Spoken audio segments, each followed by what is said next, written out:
yang diberikan oleh Allah Subhanahu wa taala pada siang hari ini, ya menjelang sore, ya sore hari ini sebenarnya, baik itu kesehatan, kesempatan, sehingga kita bisa melaksanakan satu agenda kita, yaitu majelis tadabbur Al-Quran, dan ini merupakan edisi yang berbeda ya dari majelis tadabbur Al-Quran sebelumnya. Ya. Dan insya Allah pada kesempatan ini majelis tadabbur Al-Quran akan diisi oleh Bapak Jayadi SH. Ya, insya Allah beliau akan menyampaikan ya materi terkait tentang legalisasi hukum sekuler versus legalisasi hukum Islam. Ya. Kemudian juga kita sebagai umat Rasulullah Shallallahu Alaihi Wasallam, Rasul menjadi contoh, menjadi teladan kepada kita sekalian, dan tentunya juga kita ingin mengharapkan ya, mendapatkan namanya syafaat Rasulullah Shallallahu Alaihi Wasallam. Semoga kita sekalian mendapatkan syafaat Rasulullah Shallallahu Alaihi Wasallam. Tentunya juga ya, sedikit kita berusaha belajar banyak hal ya. Insyaallah pada kesempatan ini kita belajar atau kita mendengarkan materi dari Bapak Jayadi SK terkait tentang legalisasi hukum sekuler versus legalisasi hukum Islam ya.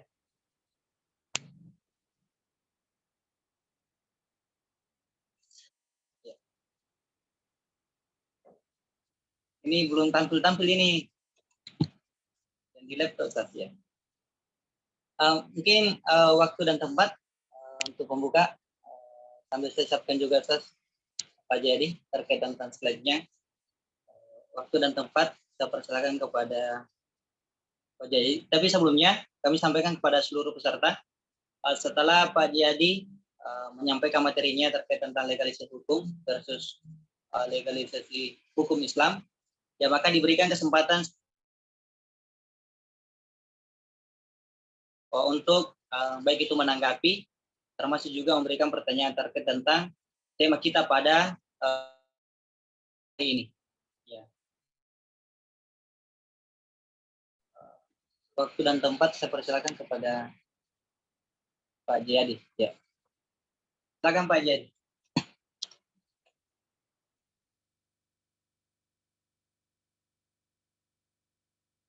Di Amut suaranya Pak.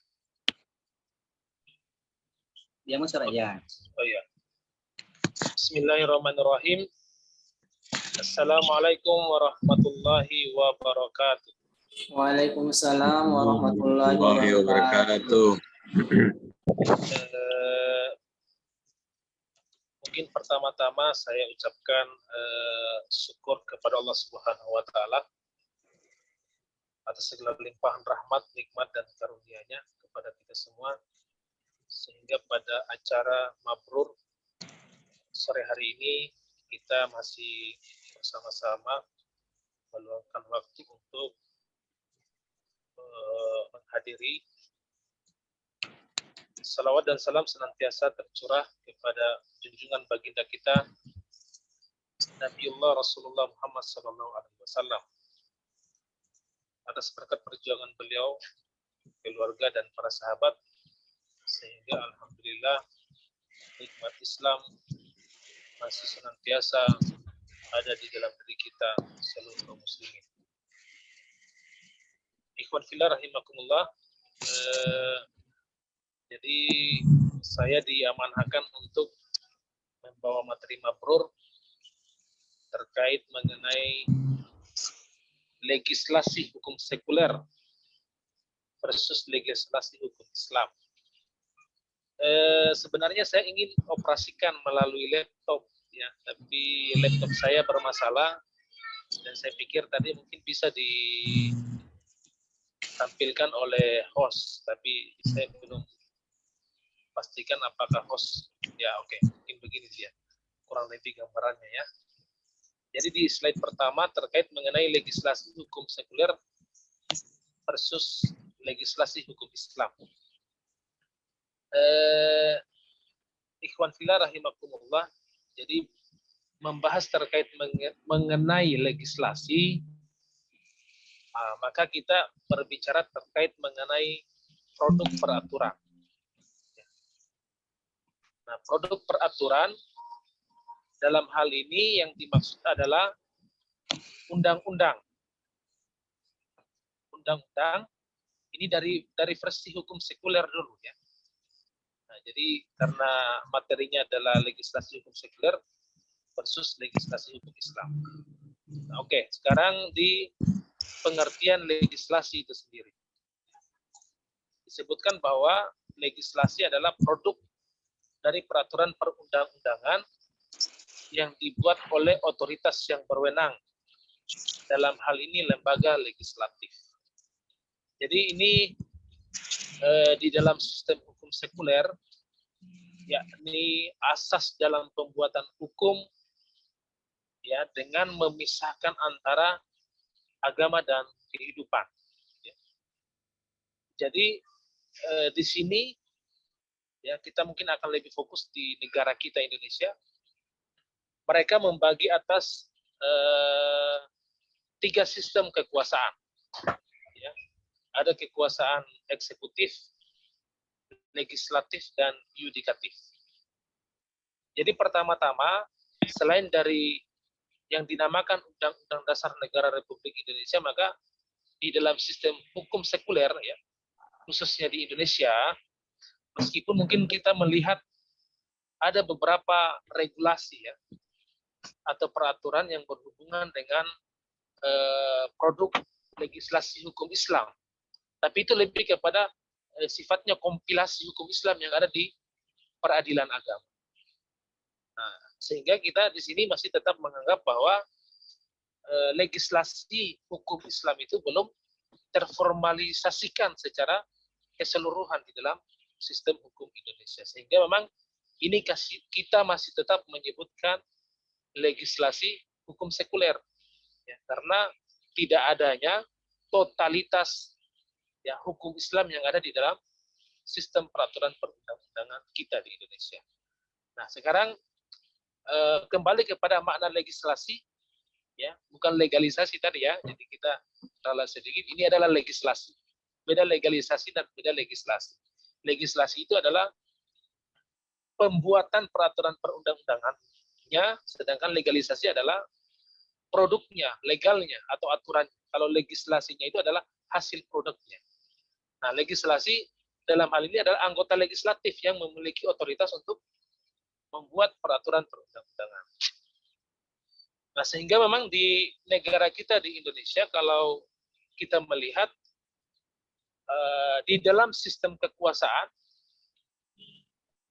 sejak amandemen Undang-Undang Dasar 1945, maka lembaga kekuasaan di negara Indonesia itu kembali dipertegas dengan adanya kekuasaan legislatif dalam hal ini membuat undang-undang, eksekutif untuk melaksanakan peraturan perundang-undangan, dan yudikatif untuk mempertahankan atau menegakkan ya hasil daripada undang-undang itu sendiri. Nah, di mana hal ini terbagi atas legislatif adalah anggota DPR, mulai dari DPR RI, kemudian DPRD tingkat kabupaten kota. Nah, mereka adalah otoritas yang membuat peraturan perundang-undangan. Yang kedua adalah lembaga eksekutif. Mereka adalah yang bergerak di lembaga pemerintahan, ya. Mulai dari presiden, menteri, bupati, wali kota, camat, lurah, kementerian, kemudian beberapa pemerintahan-pemerintahan yang instansi-instansi yang berhubungan dengan pemerintahan. Slide berikutnya. Nah, sekarang inisiatif dari pembuatan peraturan perundang-undangan, nah ini diinisiasi atas dua yang kemudian memiliki peran penting, tapi yang paling khusus untuk membuat peraturan itu untuk lebih kepada ranah DPR. Dalam hal ini anggota legislatif itu sendiri. Ya. Jadi ini semua berperan. Ini inisiatif DPR. Jadi di dalam pembuatan peraturan itu ada dua. Yang pertama, peraturan perundang-undangan itu diinisiatif oleh DPR, dan yang kedua diinisiatif oleh Presiden atau dalam hal ini lembaga eksekutif. Jadi ada dua yang berperan, lembaga legislatif dan lembaga eksekutif. Perbedaannya di mana? Perbedaannya adalah kalau legislatif itu menjalankan perannya secara otomatis untuk membuat peraturan perundang-undangan, sedangkan eksekutif dalam hal membuat peraturan perundang-undangan itu didasari dengan atas dasar persetujuan anggota legislatif, dalam hal ini DPR itu sendiri. Jadi makanya biasanya kita melihat ya kalau jadi memang inisiatif DPR ini hampir tiap tahun mereka itu membuat banyak sekali produk peraturan perundang-undangan untuk dilahirkan, ya. Bahkan bisa ratusan dan ribuan gitu, ditampung. Itu inisiatif DPR. Nah, pemerintah juga membuat inisiatif peraturan perundang-undangan itu. Jadi semua di DPR itu ditampung. Nah, nanti pada saat tertentu nanti akan dipilah kira-kira peraturan perundang-undangan yang mana saja yang nanti akan dilegalkan ya, atau dilegislasi sebagai produk hukum. Nah, setelah hal tersebut kemudian terwujud, maka ini sudah menjadi produk peraturan perundang-undangan yang akan diterapkan di negara kita. Dan saya pikir ini di negara manapun ketika misalnya menganut prinsip pembagian kekuasaan eksekutif, legislatif, dan yudikatif, nah, maka ketika produk undang-undang tersebut terbit, maka disahkan oleh lembaga legislatif, maka kemudian dilaksanakan oleh kekuasaan eksekutif dalam hal ini pemerintahan. Nanti dampaknya kemana? Dampaknya adalah ke rakyat, ya, ke seluruh warga negara Indonesia. Nah sekarang ketika ada permasalahan, ketika ada sanksi, ketika ada problem, maka ada lembaga penegak hukum untuk menegakkan semua isi materi yang terkandung di dalam produk undang-undang tersebut. Dalam hal ini ada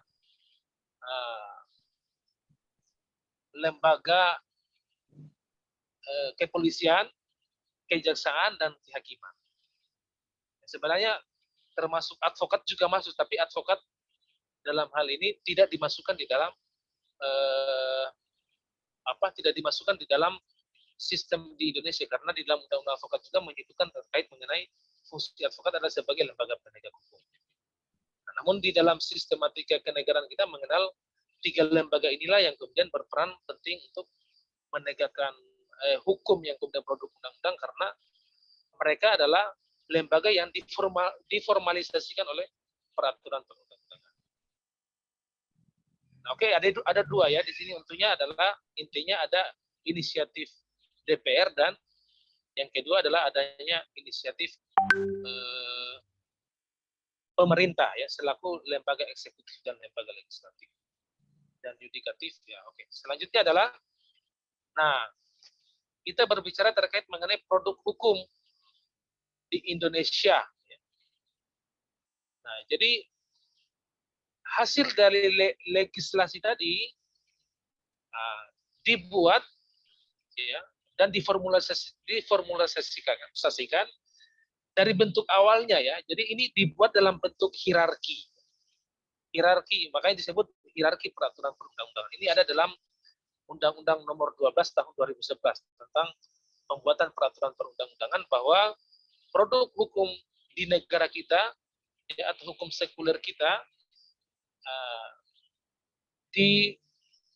didasari dari undang-undang yang paling tertinggi adalah Undang-Undang Dasar Negara Republik Indonesia tahun 1945, kemudian secara hierarki turun ke bawah dengan adanya TAP MPR, kemudian diikuti adanya undang-undang dan perpu, selanjutnya ada peraturan pemerintah, peraturan presiden, perda gubernur, dan perda bupati wali kota. Oke, lanjut slide.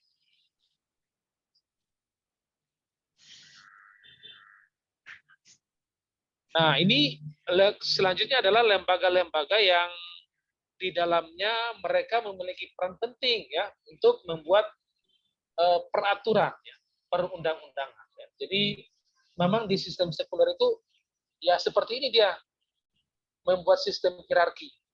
Bahkan mulai dari presiden, MPR, DPR, seterusnya sampai setingkat desa pun tidak diberikan kewenangan untuk membuat peraturan. Nah, kritis ya dalam hal pembuatan peraturan perundang-undangan dalam formalisasi legislasi hukum sekuler adalah kewenangan ini ibaratnya mutlak ketika misalnya ada peraturan yang dibuat yang lebih tinggi gitu untuk kemudian selanjutnya akan diatur.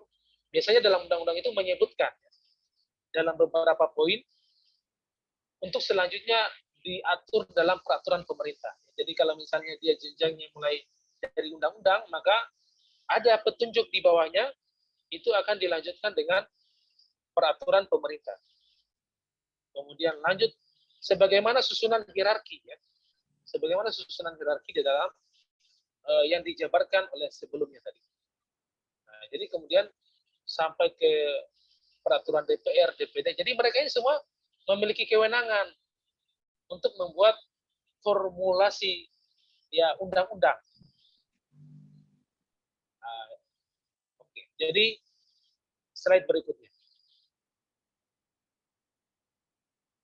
Nah, sekarang yang menjadi permasalahan adalah dalam formulasi ya, formulasi undang-undang yang diterbitkan oleh semua lembaga negara ya, lembaga tinggi negara, kemudian lembaga-lembaga negara, lembaga instansi yang dibentuk oleh undang-undang, camat mungkin tidak ya karena dia adalah pembantu bupati yang melaksanakan kekuasaan di bawah kabupaten dengan lurah.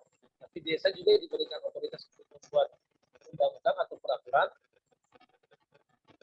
Biasanya ya, jadi dalam fakta yang terjadi itu adalah tidak adanya harmonisasi atau sinkronisasi dengan pembuatan undang-undang yang ada di dalam sistem sekuler. Di mana di sini saya menyebutkan karena memang di dalam asas pembuatan peraturan perundang-undangan itu menyebutkan ada 3 asas pembentangan undang-undang yang dipakai dengan bahasa Belanda kayaknya, ini saya juga belum pastikan ini bahasa apa. Di sini menyebutkan lex superior derajat legi inferiori. Nah, di sini menyebutkan bahwa hukum yang lebih tinggi ya mengenyampingkan hukum yang lebih rendah. Artinya bahwa hukum yang di bawah itu tidak boleh menentangi produk hukum yang ada di atas. Nah, ini jelas ya, ada banyak produk-produk peraturan kita yang memang lahir undang-undang, maka undang-undang itu sendiri itu bertentangan dengan konstitusi, dengan Undang-Undang Dasar Negara Republik Indonesia sebagai acuan tertinggi. Ya, ibaratnya hukum paling tertingginya negara kesatuan Republik Indonesia itu adalah Undang-Undang Dasar Negara Republik Indonesia. Itu formulasi yang secara umum dan menyeluruh kemudian dijabarkan dalam undang-undang. Nah, itu kemudian undang-undang pun dan bahkan peraturan yang di bawahnya itu biasanya ya bertentangan dengan undang-undang yang di atasnya. Makanya kemudian di sini disebutkan ketika ada undang-undang yang kemudian bertentangan di bawahnya, maka lex superiori derajat legi inferiori, bahwa hukum yang di atas menyampingkan hukum yang ada di bawah. Nah, lantas pertanyaannya, apakah ketika asas hukum menyebutkan demikian, maka secara otomatis ya, hukum yang di bawah tadi itu tidak dapat diberlakukan. Nah, ini menjadi tanda tanya besar juga. Secara asas hukum menyebutkan demikian, tetapi dalam penerapan hukum itu justru tidak terjadi gitu. Malah pertentangan itu tetap berlanjut, tetap dilaksanakan. Misalnya adanya undang-undang tentang ketenaga listrikan, ya, undang-undang tentang pertambangan, ya, itu justru memberikan kewenangan yang seluas-luasnya kepada asing. Gitu. Mana undang-undang dasar, ya, kalau misalnya ini dijadikan patokan tertinggi di dalam konstitusi kita, misalnya bumi dan air dan segala kekayaan alam yang terkandung di dalamnya dikuasai oleh negara, dimanfaatkan dan dipergunakan sebaik-baik untuk kemakmuran rakyat. Ya, jadi ini asas yang paling tertinggi, sumber hukum tertinggi. Kalau misalnya Indonesia mau patuh terhadap Undang-Undang Dasar Negara Republik Indonesia, maka undang-undang yang terbitkan tidak boleh bertentangan dengan ini. Maka secara otomatis misalnya ada undang-undang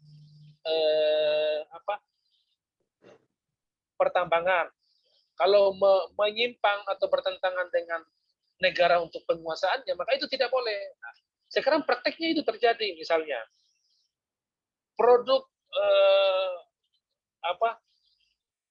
pertambangan kita di negara Indonesia itu dikuasai oleh swasta, dan peran negara dengan menggunakan misalnya PT Antam, kemudian ada perusahaan BUMN yang lain, ya mungkin ada Pertamina kalau dia minyak, kalau di emas, ya, kemudian nikel itu biasanya ada PT Antam, cuman peran tersebut tidak sepenuhnya negara yang berkuasa di dalamnya. Jadi ada banyak swasta yang kemudian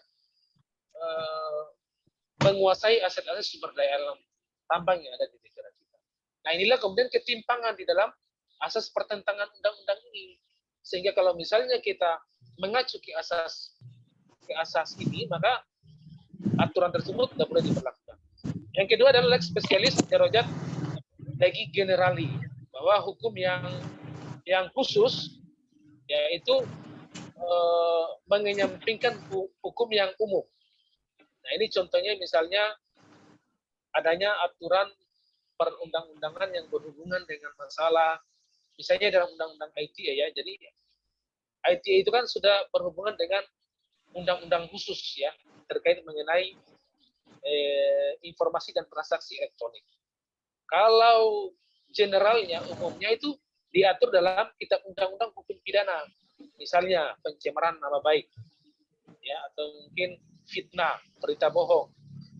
Nah, itu ketika terbit undang-undang ITE, maka general, ya, kalau misalnya itu diatur dalam KUHP sebagai produk hukum generalnya, maka itu dikesampingkan. Yang diterapkan adalah hukum spesialis, dalam artian khususnya adalah dalam undang-undang ITE. Nah, ini biasanya dipakai secara spesialis dulu. Misalnya undang ITE, kan biasanya kita membaca peraturan itu dalam penerapan pasal yang dilakukan oleh penegak hukum, misalnya jaksa dalam hal menuntut orang, dia mulai dulu dari yang spesial dulu.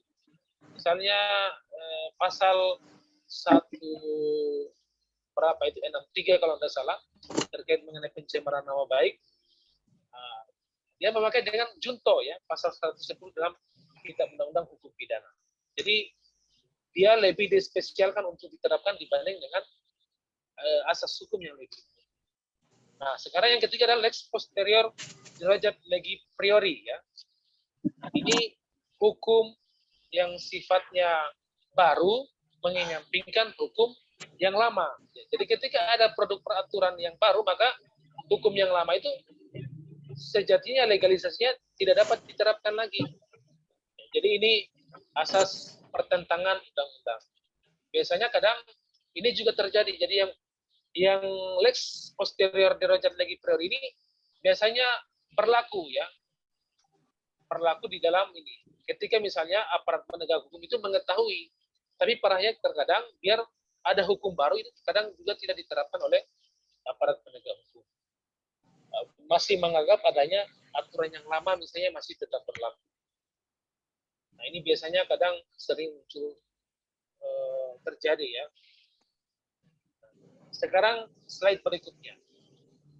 Nah sekarang kalau kita sudah melihat adanya pertentangan tadi, nah ternyata negara kita memberikan kita akomodasi untuk melakukan pengujian undang-undang. Pertama melalui Mahkamah Konstitusi dan yang kedua melalui Mahkamah. Melalui Mahkamah Konstitusi ketika aturan itu berhubungan dengan undang-undang. Sedangkan di bawah undang-undang maka pengujiannya melalui Mahkamah Agung. Jadi pertentangan-pertentangan yang tadi itu kita masih diruwetkan ya, disibukkan dengan persoalan pengujian undang-undang. Nah, kemarin terkait mengenai pembubaran ormas, ini pengujiannya melalui Mahkamah Konstitusi.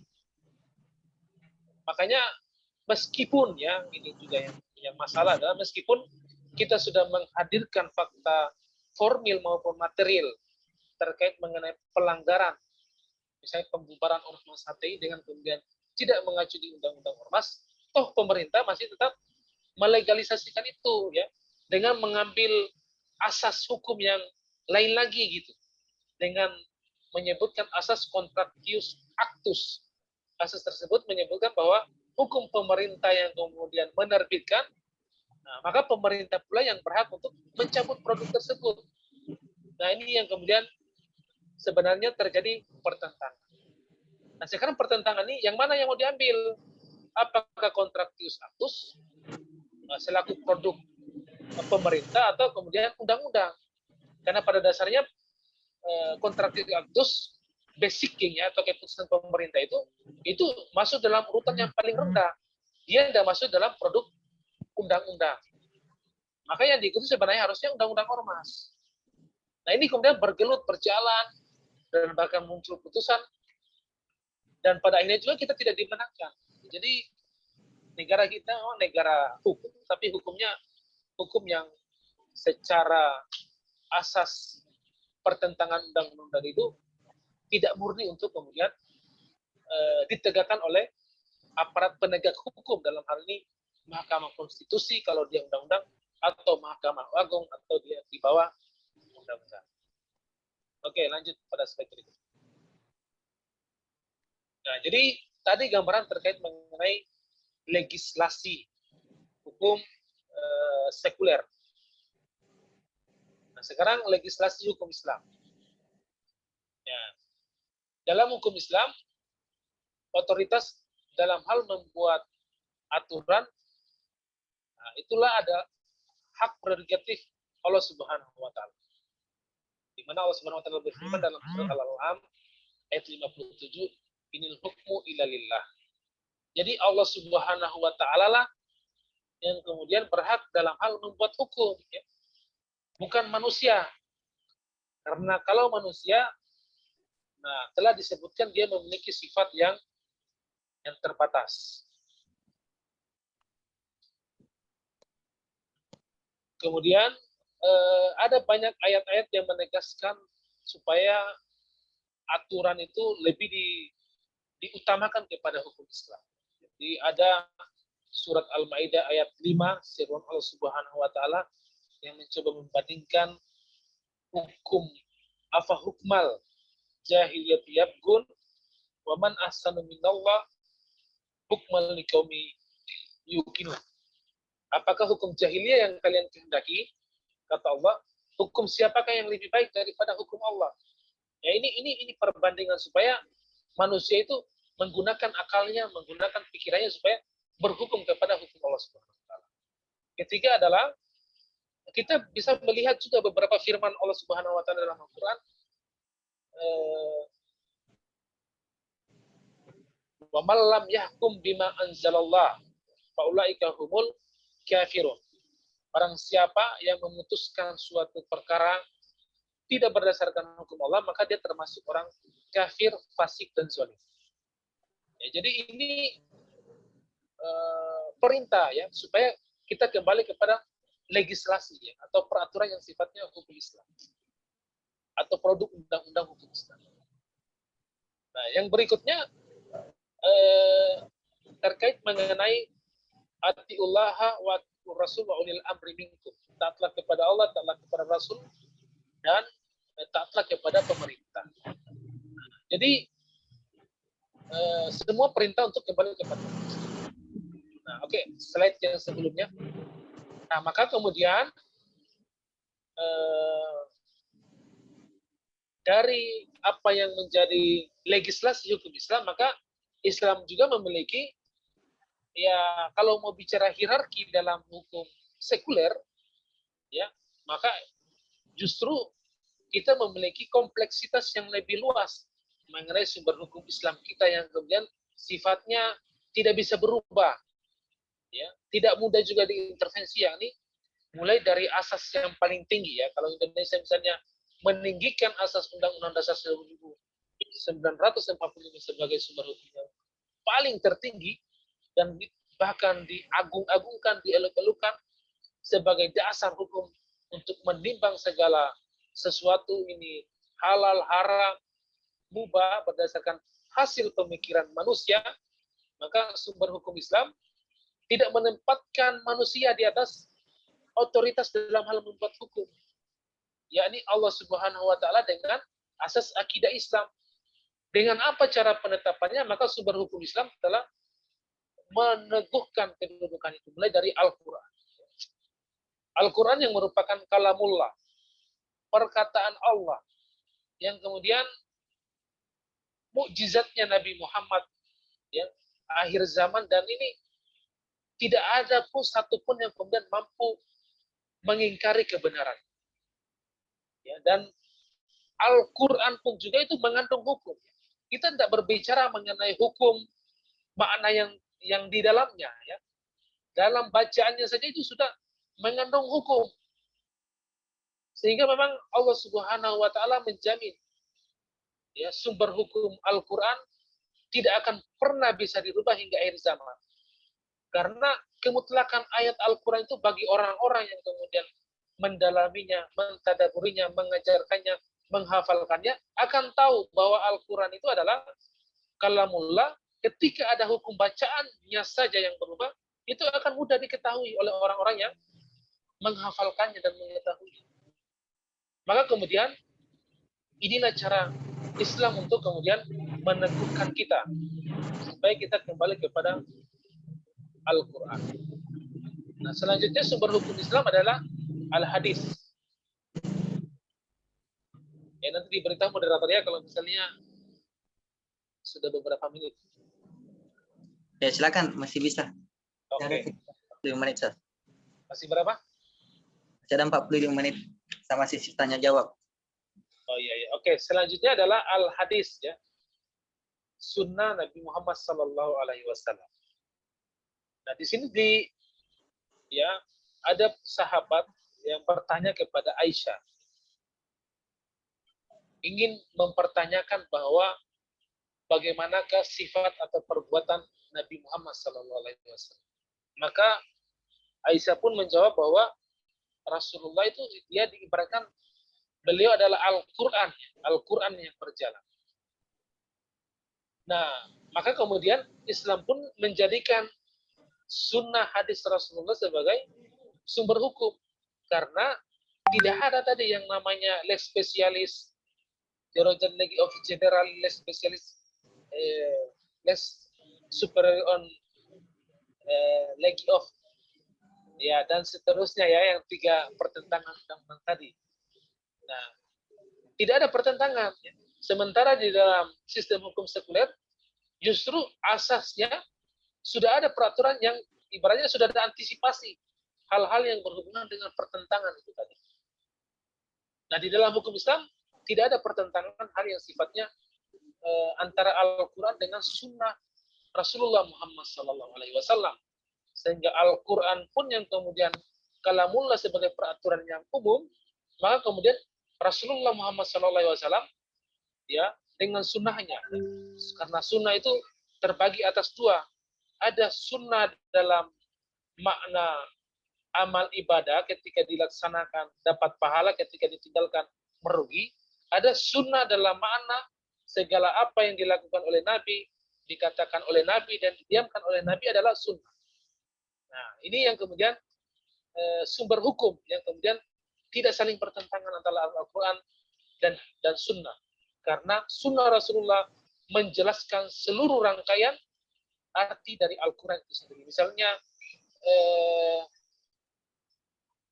aqimus sholat wa atuz zakat. Jadi Allah memerintahkan kita sholat dan zakat.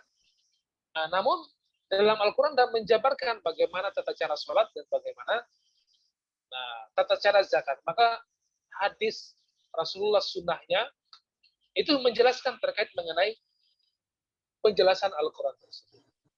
Nah, selanjutnya adalah ijma sahabat. Nah, pernah suatu ketika ya Mu'az bin Jabal diperintahkan oleh Rasulullah Muhammad SAW untuk kemudian menjadi pimpinan, ya, menjadi hakim di daerah Yaman. Namun Rasulullah sebelum memberangkatkan atau Mu'az bin Jabal berangkat ke Yaman, Rasul kemudian memberikan pertanyaan kepada Mu'az bin Jabal. Ya Mu'az, sekiranya engkau berada di sana, ada permasalahan atau ada hal apa saja yang Anda hadapi, maka dengan apa Anda akan menetapkannya? Nah, maka kemudian Mu'az bin Jabal menjawab, maka dengan Al-Quran ya Rasul. Rasul pun kemudian melanjutkan pertanyaannya, jika dalam Al-Quran hal tersebut tidak engkau temukan, maka dengan apa Anda akan mengambil keputusan ketika Anda menjadi hakim berada di wilayah Yaman?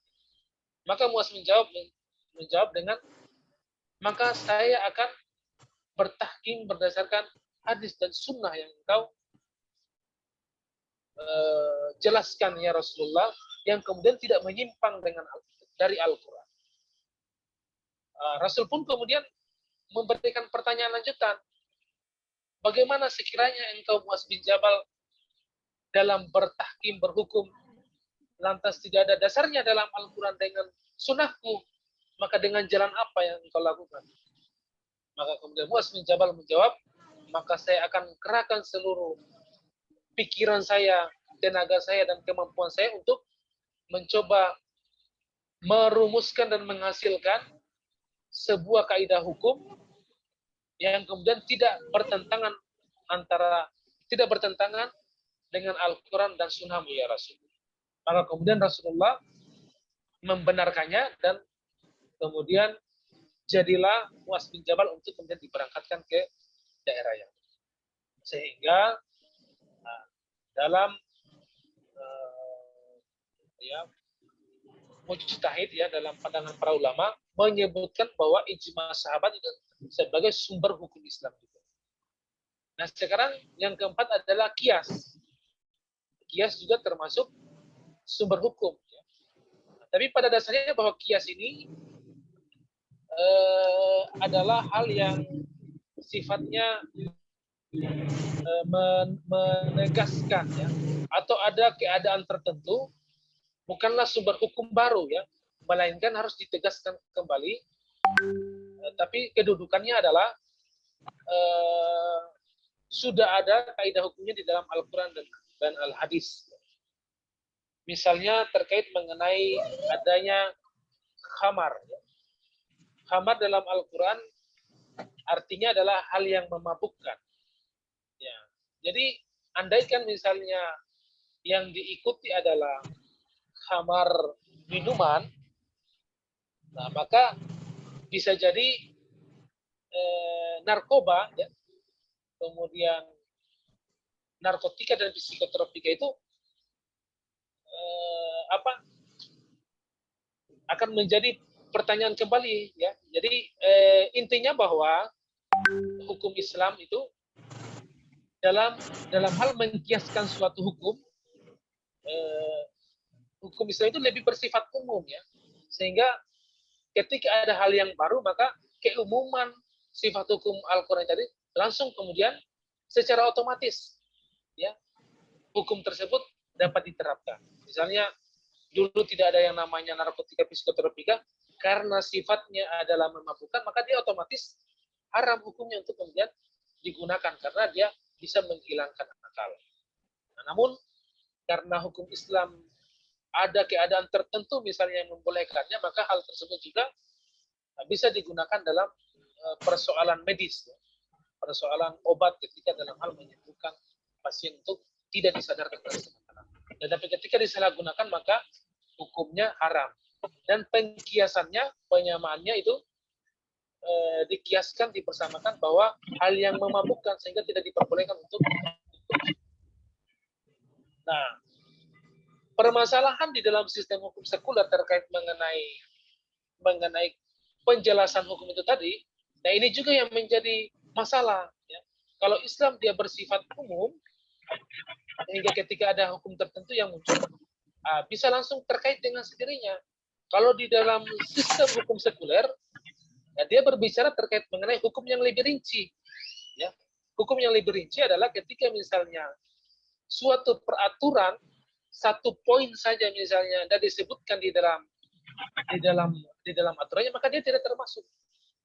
Ya, misalnya psikotropika dan narkotika ya. Jadi saya lupa nama obatnya yang dikonsumsi oleh Raffi Ahmad ya. Karena setelah diselidiki itu dia masuk dalam kandungan zat adiktif ya, termasuk dia masuk obat-obatan yang dalam kategori narkoba. Tapi karena sistem hukum kita tidak menyebutkan secara rinci untuk masuk di dalamnya, maka itu dianggap tidak berlaku ya. Jadi dia bersifat yang lebih khusus dan lebih rinci. Ketika tidak disebutkan, maka meskipun itu benar adalah ada zat adiktif atau narkoba, tapi karena dalam undang-undang tidak menyebutkan, maka tidak bisa dikenakan oleh hukum. Nah inilah yang menjadi permasalahan di dalam sistem hukum kita di Indonesia ataupun di beberapa negara yang lain. Kenapa kemudian kita bandingkan dengan Indonesia? Karena kita lebih dekat dengan, ya, lebih kita menjalani hukum yang ada di negara kita. Sehingga saya lebih mengambil sampel terkait mengenai peraturan yang ada di Indonesia. Oke, slide berikutnya. Nah, sekarang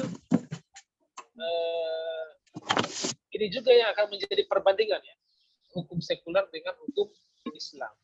Kalau hukum sekuler lebih mengarahkan anggota legislatif untuk membuat hukum, nah kita bukan, kita yang membuat hukum itu adalah khalifah. Nah, secara kapasitas ilmu pengetahuan sangat jauh ya, jauh sekali antara langit dan bumi lah ya. Bahkan sangat jauh karena di dalam sistem sekuler, nah kompetensi mereka untuk membuat hukum itu ya tidak ada tolak ukur yang jelas ya. Mereka misalnya naik sebagai anggota dewan lembaga legislatif, latar belakangnya misalnya pengusaha, latar belakangnya adalah politisi, pokoknya semua bercampur, muslim, non muslim ya. Nah, kemudian merumuskan suatu hukum, kira-kira apa jadi. Nah sudah jadi seperti apa yang terjadi hari ini, maka semua kemungkinan hukum itu muncul ya. Yang dulunya belum ada yang namanya omnibus law, tiba-tiba di negara kita muncul hukum omnibus law.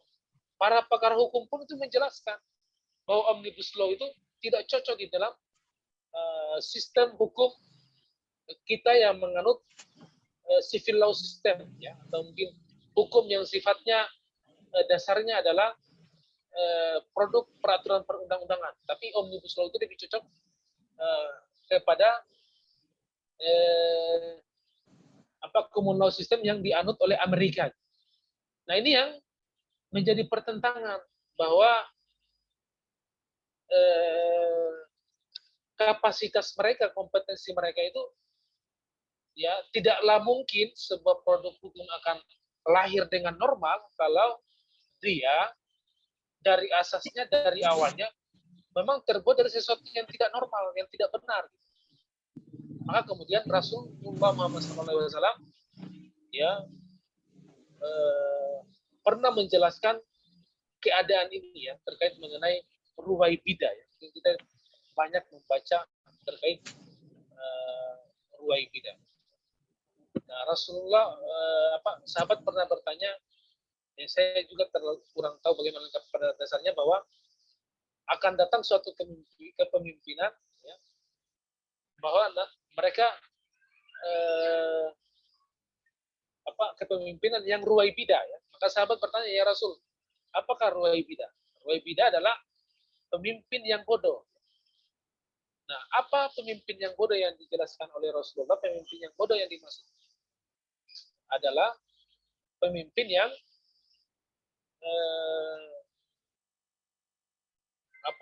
dia tidak bodoh dalam artian tapi kemampuan untuk kemudian kepemimpinannya itu tidak diserahkan kepada ahlinya, ya. Itulah pemimpin yang ruwaibidah. Pemimpin yang kemudian ketika menjalani tugasnya bukan pada ahlinya. Misalnya seorang insinyur, ya, menjadi ya khalifah, ya, sarjana, jadi bukan pada kompetensinya. Orang peternakan jadi orang ahli ekonomi. Nah, ini di Indonesia terjadi, mulai dari pusat yang tertinggi sampai yang terendah. Ada orang guru SD tapi jadi kepala dinas pendidikan. Nah, inilah yang kemudian disebutkan oleh Rasulullah sebagai kekhawatirannya terjadi pemimpin yang ruwaibidah. Mereka adalah orang-orang yang bodoh, bukan karena bodoh orangnya, tapi karena dia memimpin bukan pada keahliannya. Nah, jadi kompetensi, ya, di dalam hukum, di dalam Islam itu, legislasi itu harus memang khalifah dan mujtahid, ya. Jadi khalifah, kenapa saya sebut khalifah ini? Karena dia adalah pemimpin negara yang memang secara syarat ikut dan afdoliyah, ya, secara syarat apalagi namanya, syarat person dan syarat syarat wajib, ya, dan syarat memenuhi syarat dia sebagai seorang khalifah, ya. Mujtahid ini lebih saya identikan kepada muawin tanfis, karena khalifah tidaklah sendiri dalam hal menjalankan tugasnya, namun khalifah turut dibantu dengan mujtahid terdekatnya, ya, dalam artian para muawin tanfis yang berada di dekatnya untuk sama-sama membantu khalifah. Tapi peran muawin tanfis tadi bukan kayak lembaga legislatif. Mereka merumuskan hukum dan menetapkannya dengan pola pembagian kekuasaan eksekutif, legislatif, yudikatif. Tapi ini semua terpusat kepada khalifah yang akan mengambil keputusan. Karena sosok khalifah adalah sosok yang memang memiliki kompeten, kemampuan yang luar biasa, gitu, yang memang tidak dimiliki oleh kapasitas ilmuwan manapun, ya. Inilah yang kemudian susahnya, gitu, ketika kita berhadapan dengan sistem sekuler hari ini. Oke, lanjut pada slide berikutnya. Nah, sekarang fungsi hukum Islam, ya. Yang pertama adalah ibadah. Jadi hukum Islam itu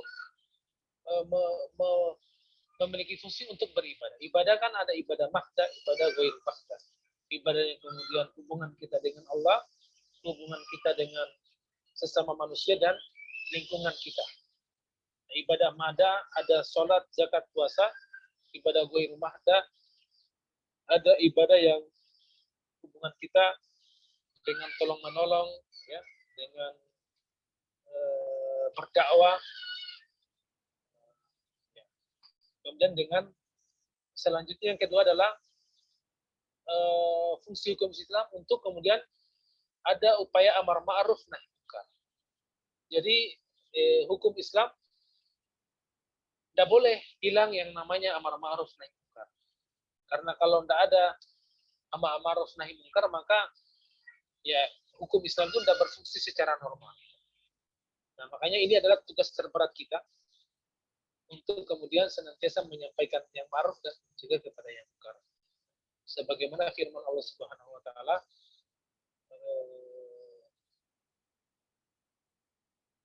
apalagi kalian adalah umat yang terbaik yang dilahirkan untuk manusia, untuk menyuruh kepada yang ma'ruf dan mencegah kepada yang munkar. Nah, fungsi yang ketiga adalah hukum Islam sebagai zawajir dan jawabir. Ya. Zawajir itu adalah sebagai fungsi untuk mencegah manusia untuk tidak berbuat dosa. Jadi kita bisa bayangkan, hari ini manusia itu sangat mudah untuk melakukan kejahatan. Dengan diterapkannya hukum Islam, maka seseorang tidak akan mudah untuk melakukannya, karena kalau misalnya mencuri akan dipotong tangannya. Kalau berzina akan dirajam kalau dia sudah berkeluarga. Kalau dia berkeluarga maka dia dirajam. Dia akan dicambuk 100 kali.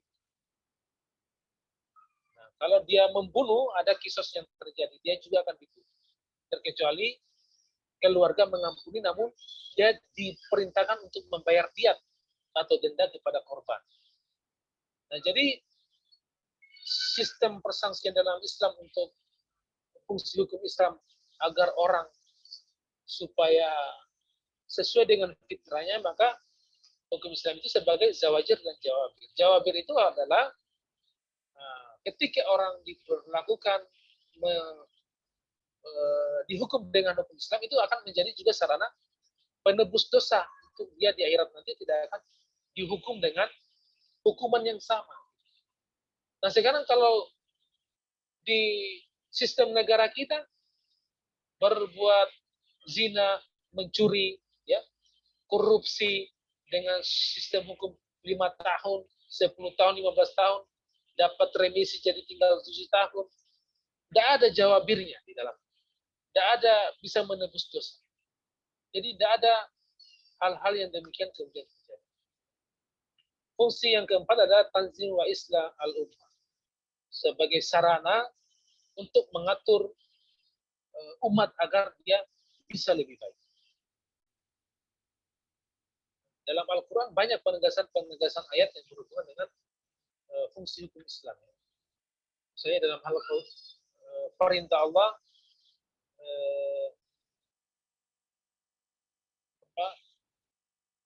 tidak kuperintahkan engkau, ya, tidak apalagi ayatnya, wa ma khalaqtal jinna wal insa illa liya'budun. Tidak aku perintahkan jin dan manusia melainkan hanya untuk beribadah kepadaku. Slide berikutnya. Nah, ini tujuan hukum Islam, ya. Luar biasa ini. Jadi ada 5 poin. Pertama, memelihara agama. Memelihara agama bahwa dalam Islam itu kedudukan orang untuk memiliki agama dengan benar itu harus jelas identitasnya. Kalau Anda Islam, Islam, ya. Kalau Anda Nasrani, Nasrani. Jangan hari ini Anda masuk Islam, besok Anda murtad. Karena kalau murtad dalam Islam, maka dia wajib untuk dibunuh. Nah, kalau sekarang orang sangat mudah untuk mempermainkan agama, ya. Bahkan menghina Nabi Muhammad, ya, melecehkan Al-Quran, itu sangat mudah terjadi hari ini. Nah, kalau hukum Islam dipelihara, maka hal demikian tidak mungkin terjadi. Karena kalau ada orang yang macam-macam melecehkan Al-Quran, melecehkan Nabi Muhammad, maka dia dibunuh. Tidak ada intervensi hukum manapun. Ketika syariat Islam yang diterapkan, maka baginya yang kemudian melakukan penghinaan terhadap Nabi dan melakukan pencemaran terhadap Al-Quran, maka dia wajib halal, ya. Al-Quran menyebutkan halal darahnya untuk kemudian dibunuh. Ini saking tingginya kedudukan agama dalam Islam. Yang kedua adalah memelihara jiwa. Nah, ini sudah dijelaskan mengenai zawajir dan jawabir tadi. Orang terpelihara, ya, terpelihara jiwanya. Kita akan hidup tenang, tentram, damai. Tidak ada hal yang sifatnya akan saling ketersinggungan karena semua akan berjalan dengan normal. Kita akan saling menghargai, ya. Sifat toleransi tadi itu terjadi untuk menghargai agama yang lain, bukan menghargai untuk mengikuti. Menghargai itu, toleransi itu dengan cara membiarkan. Justru tidak toleransi, intoleranlah kita kalau kita justru mengikuti ya agama yang lain. Nah, yang ketiga adalah memelihara akal.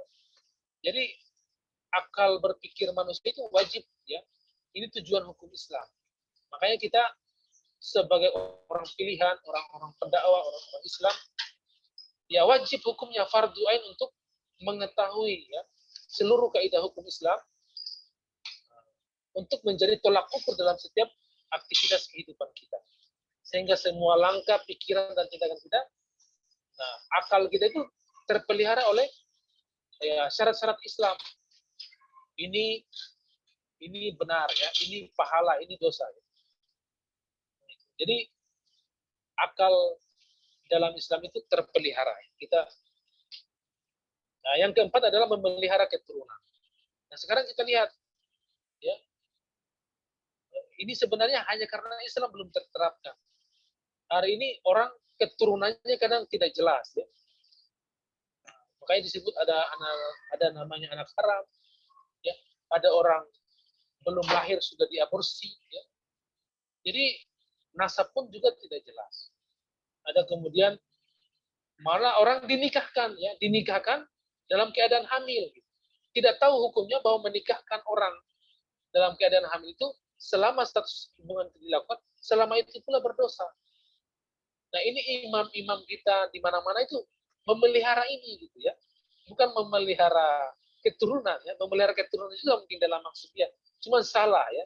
Salah dalam penerapannya karena tetap membiarkan hal itu tetap terjadi dalam kondisi perzinahan. Yang kelima adalah memelihara harta. Orang tidak akan pernah berani mencuri ya. Ketika dalam kalau hukum Islam berjalan secara normal. Ya.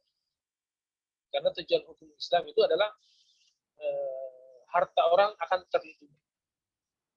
Orang tidak akan setiap orang itu akan memiliki hak miliknya ya. Kenapa hari ini harta belum terdistribusi secara normal? Karena kita mengalami yang namanya ketimpangan sosial. Yang kaya semakin kaya, yang miskin semakin miskin. Dengan pola apa? Dengan pola ya ini adalah disebut dengan penyakit sipilis ya. Sekularisme, pluralisme, liberalisme dan demokrasi itu sendiri sebagai ujung pangkal pusat daripada kebebasan ya, berpikir dari setiap manusia dengan menggunakan akal. Oke, slide berikutnya.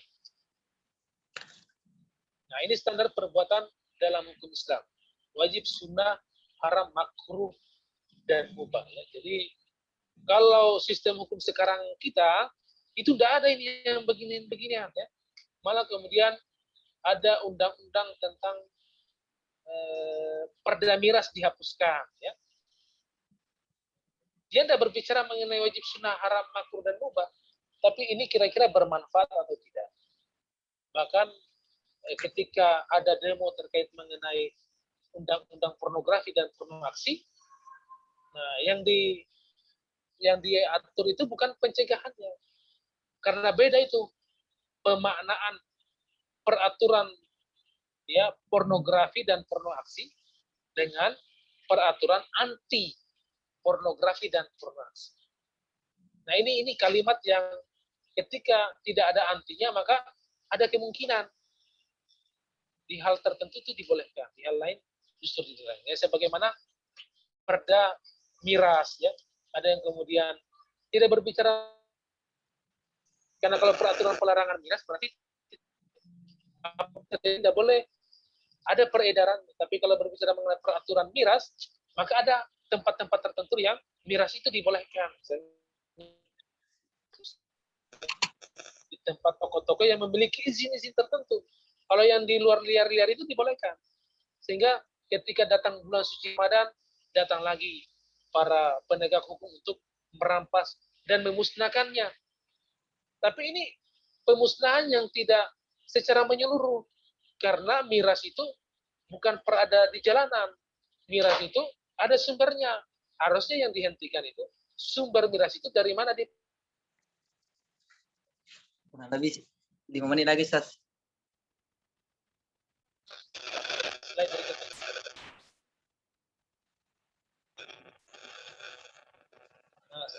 slide terakhir, nah ini terkait mengenai surat Al-Baqarah ayat 208. Ya ayyuhallazina amanu fis-silmi kaffah. Hai orang-orang yang beriman, masuklah kalian ke dalam Islam secara kaffah. Wala tattabi'u khutuwatis syaitan. Dan janganlah kalian mengikuti langkah-langkah setan. Wala tattabi'u. Innahu lakum aduwwun. Sesungguhnya setan adalah musuh yang nyata bagi. Jadi inilah kalimat terakhir saya bahwa Islam itu adalah agama yang sempurna. Rasulullah Muhammad SAW sebelum wafat dalam haji wada yang terakhir berpesan bahwa telah aku dalam Al-Quran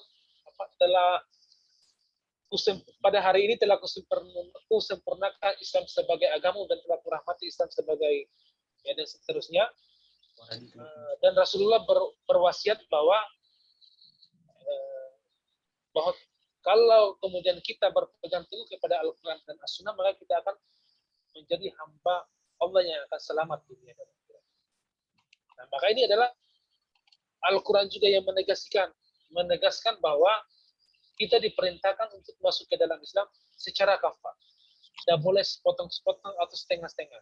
Tidak boleh mengambil sebagian hukum Allah dan kemudian mencampakkan sebagian hukum yang lain.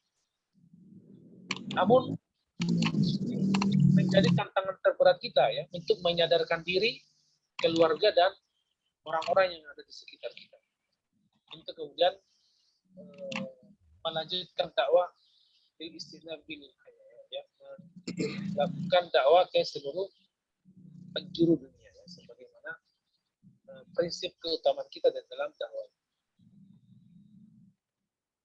Ya, Mungkin cukup Ustaz. Lebih dan kurangnya mohon dimaafkan, selanjutnya saya kembalikan kepada moderator. Ya, alhamdulillah, syukran jazakumullah kepada panggil saja Ustaz Jiyadi ya. Ustaz Jiyadi, beliau merupakan praktisi ya yang telah membahas legislasi hukum sekuler versus legislasi hukum Islam ya. Beda sekali ya antara hukum sekuler dengan hukum Islam, mulai dari asas, tujuan, termasuk juga pembuatan hukum. Ya. Untuk kesempatan selanjutnya, saya persilakan kepada seluruh hadirin yang hadir pada kesempatan ini yang ingin menanggapi atau memberikan pertanyaan ya, terkait tentang tema kita pada sore hari ini. Silakan langsung saja di unmute suaranya kalau ada yang ingin bertanya.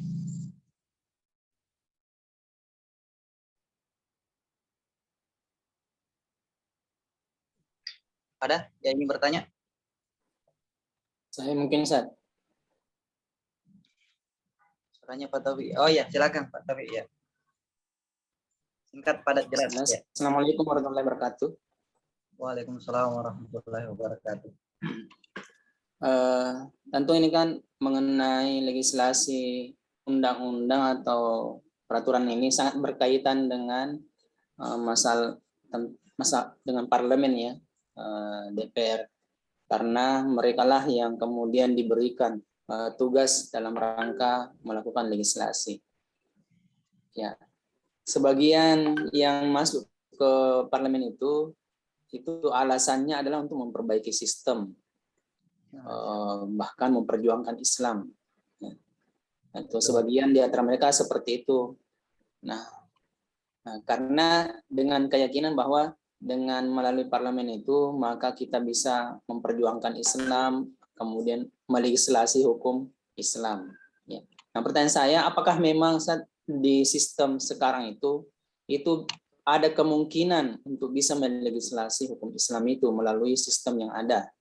Nah, mungkin itu saja, Ustaz. Syukran. Assalamualaikum warahmatullahi wabarakatuh. Waalaikumsalam warahmatullahi wabarakatuh. Langsung saja kayaknya Pak. Jadi. Langsung saja. Ya, langsung saja, Ustaz. Oke, baik. Pertanyaannya, apakah ada kemungkinan, kan di dalam sistem partai politik kita di Indonesia, selain partai sekuler ternyata ada partai Islam juga ya. Jadi justru keberadaan mereka ya yang pada prinsip awalnya itu untuk kemudian menegakkan hukum Allah, mensiarkan Islam ya. Malah kemudian ada pernyataan mereka di dalam ingin mewarnai Islam di dalam jumlah parlemen yang ada. Tetapi yang terjadi bukan malah mewarnai ya, justru malah diwarnai. Nah ini yang menjadi menjadi masalah partai-partai politik Islam ketika bergabung di sistem seperti. Nah ini sebenarnya kalau kita mau melihat ya bahwa memang Islam ini ya saking murninya ya, saking saking terpeliharanya, memang Islam itu mulianya, agungnya, dia sedikit pun tidak boleh tercemar, tidak boleh tercemari, tidak boleh, pokoknya namanya barang yang mulia seperti itu kedudukan. Kapan terkotori, kapan kemudian terkontaminasi, maka ibaratnya tidak akan murni ya. Perjuangan Islam itu pasti akan ada hambatan, pasti akan terjadi campur baur, dan keberkahan Allah pasti akan hilang.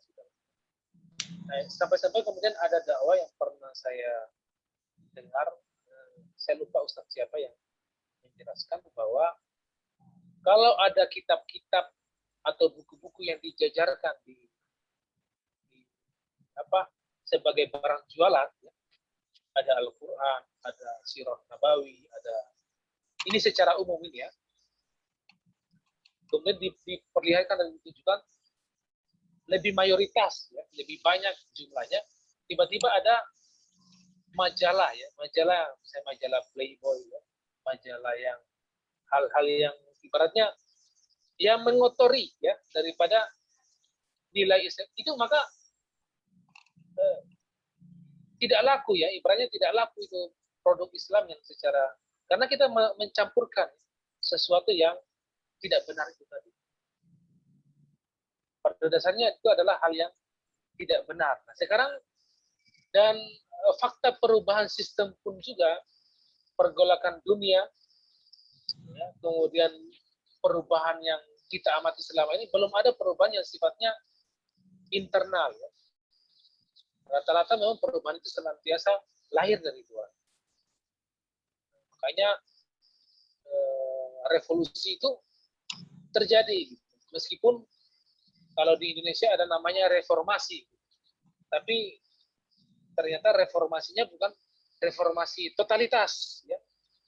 Hanya berubah, cocok dengan namanya, hanya berubah formasi saja, ya, berubah formasi. Tapi kalau revolusi secara totalitas itu tidak terwujud. Hal itu dibuktikan dengan adanya undang-undang dasar yang bukan di adendum, bukan dilakukan perubahan totalitas, melainkan hanya di adendum ya, beberapa poin saja yang kemudian dirubah di dalamnya. Jadi perubahan itu perubahan yang sifatnya semu. Sementara kita ini mau perubahan totalitas ya. Jadi tidak connect ini proses kita untuk kemudian merubah sistem gitu. Karena di dalamnya akan tercampur. Ya.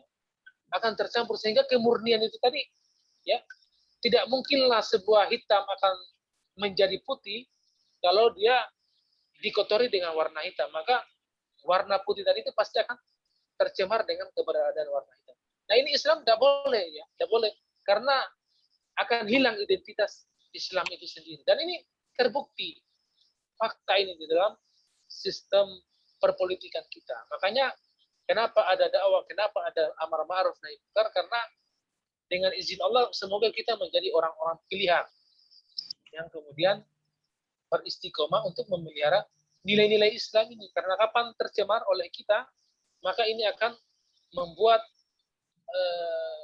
salah satu Nasrullah dan hal-hal lain itu tidak akan terwujud ya. Meskipun kemudian kita banyak menyampaikan khilafah di depan mata ya, kemudian ini laksana fajar yang akan terbit, itu ya akan kemudian menjadi tertunda kalau misalnya kita sebagai pejuang yang kemudian di dalamnya ada muamalah kita, ada aktivitas kita yang memang masih melenceng karena kita ini bergeraknya adalah jamaah, bukan bergerak secara individu. Maka segala kegiatan jamaah itu akan berpengaruh terhadap aktivitas dakwah kita.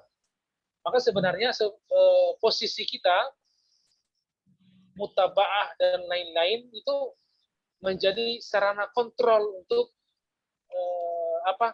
aktivitas kita supaya bisa dilihat bahwa memang keadaan kita adalah keadaan yang normal, yang terpelihara atau kemudian semakin menjauh, sehingga ada senantiasa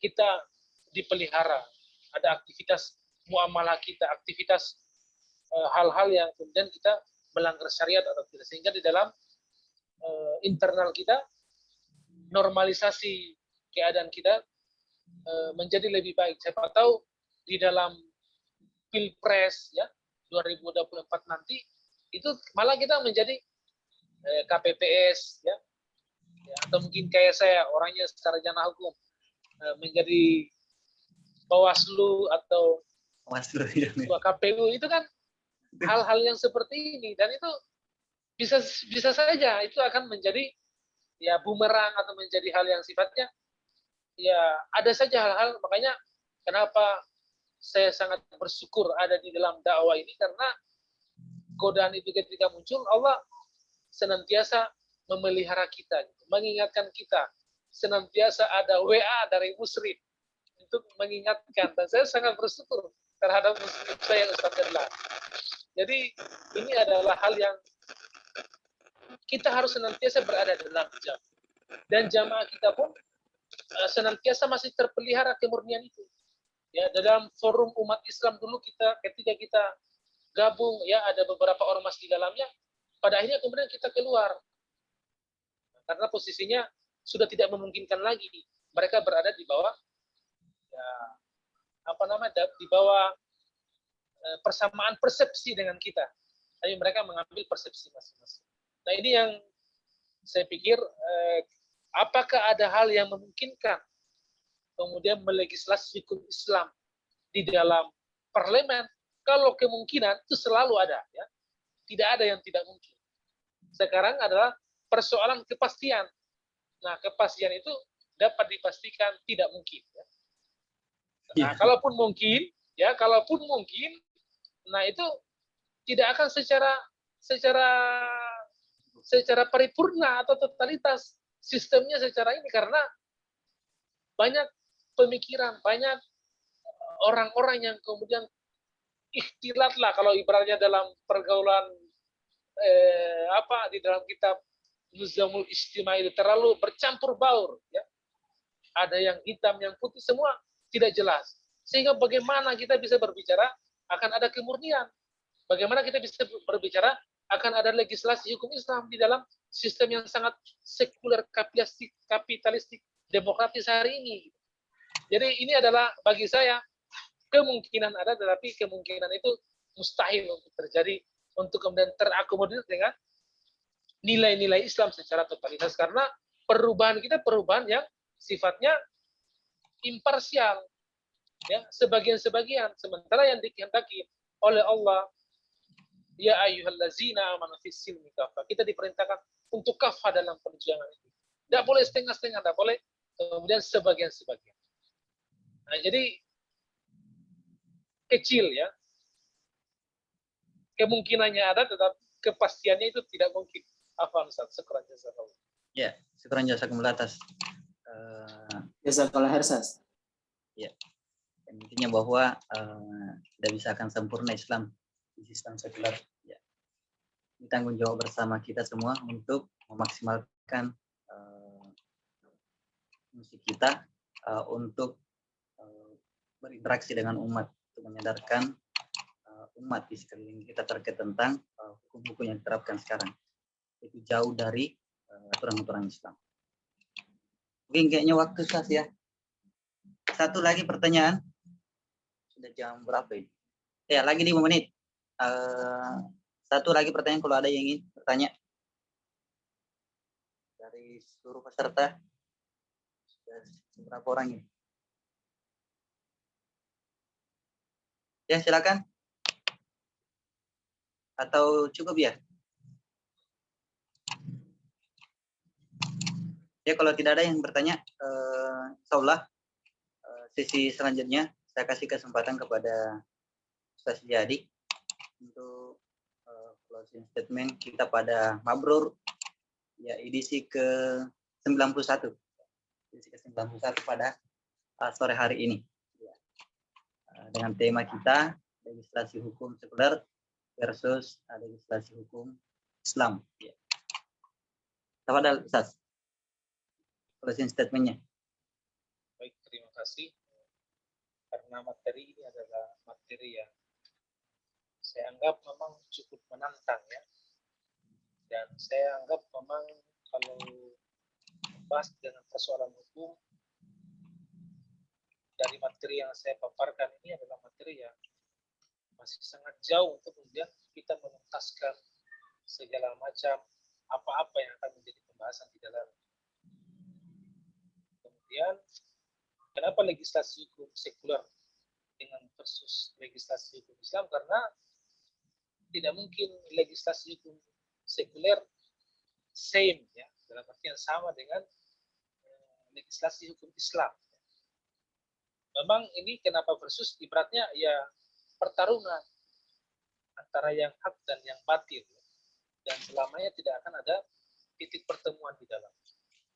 Dan kita pun dianjurkan untuk kemudian tetap sikoh, tetap kemudian komitmen untuk memegang nilai-nilai Islam menjadi wasiat di dalam diri kita, keluarga kita, dan orang-orang terdekat kita untuk kemudian senantiasa menyampaikan dakwah Islam dimanapun kemudian kita berada.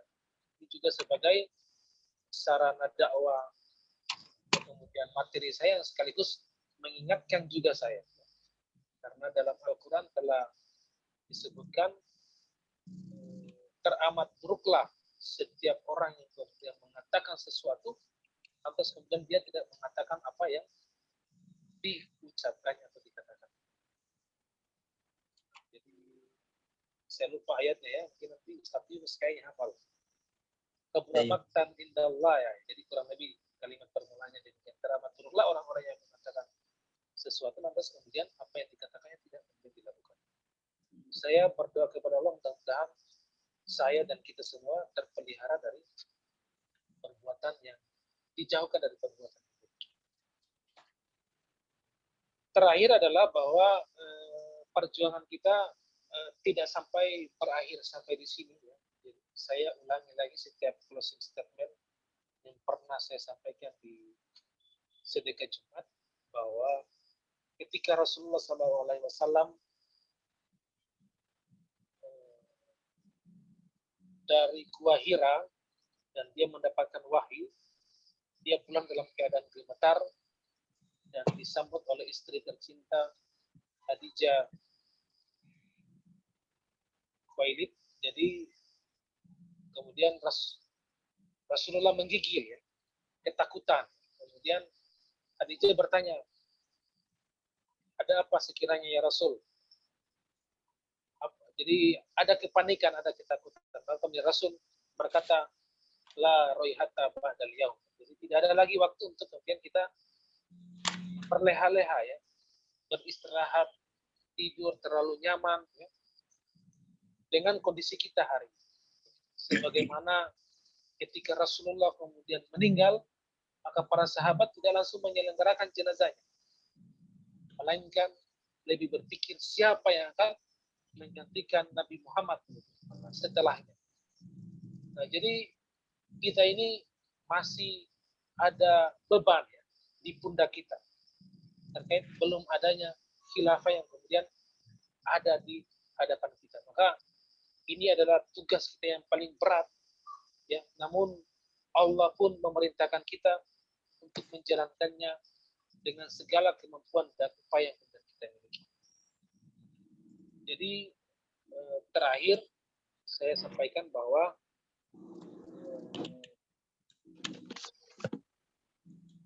Saya ucapkan akhirul kalam. Billahi taufiq wal hidayah. Wassalamualaikum warahmatullahi wabarakatuh. Ya, waalaikumsalam. Assalamualaikum warahmatullahi wabarakatuh. Alhamdulillah. Mas. Jazakumullah kepada Ustaz Diadik yang telah mempersembahkan kita dalam forum Majelis Tadabbur Al-Quran sekaligus sebagai pemateri. Ya, insya Allah kita akan mengundang Ustaz untuk agenda mabrur selanjutnya. Ya, karena insya Allah kita akan mengadakan mabrur dengan tema-tema yang berbeda juga seperti itu. Ya, khususnya juga di bidang hukum, insya Allah kita akan lanjutkan. Ya, tema kita pada kesempatan ini terkait tentang legislasi hukum sekuler versus hukum Islam. Ya, ini merupakan pertama terkait tentang di mabrur untuk mengangkat tema terkait tentang hukum. Soalnya nanti juga selanjutnya kita akan kupas ya secara lebih mendalam, Ustaz sekalian. Kami juga mengucapkan syukur dan jazakumullah kepada seluruh peserta yang hadir pada kesempatan ini. Syukur dan jazakumullah, semoga bermanfaat ilmu yang disampaikan tadi, dan tentunya juga sedikit demi sedikit kita mempelajari terkait tentang dinul Islam, ya, sehingga kita lebih mendekatkan diri kita kepada Allah Subhanahu wa Ta'ala. Juga kami mengundang kepada seluruh peserta di agenda mabrur selanjutnya, edisi ke-92. Agenda mabrur kita laksanakan 2 kali dalam 1 bulan, insya Allah seperti itu. Undangannya dalam bentuk, ya, kegiatannya itu insya Allah online ya. Alhamdulillah kegiatan kita ini dihadiri ada dari beberapa daerah, ya. Ya, ada dari beberapa daerah juga yang saya lihat. Ada dari luar Makassar, ada dari luar Sulawesi, ya, seperti itu. Ya. Marilah kita menutup agenda mabrur kita pada kesempatan ini dengan banyak-banyak istighfar dan membaca doa kafaratul majelis. Astagfirullah, astagfirullah, astagfirullah. Subhanakallah wa bihamdik, la ilaha illa anta, astaghfiruka. Assalamualaikum warahmatullahi wabarakatuh. Waalaikumsalam warahmatullahi wabarakatuh. Waalaikumsalam warahmatullahi wabarakatuh. Waalaikumsalam warahmatullahi wabarakatuh. Bismillah, Ustaz.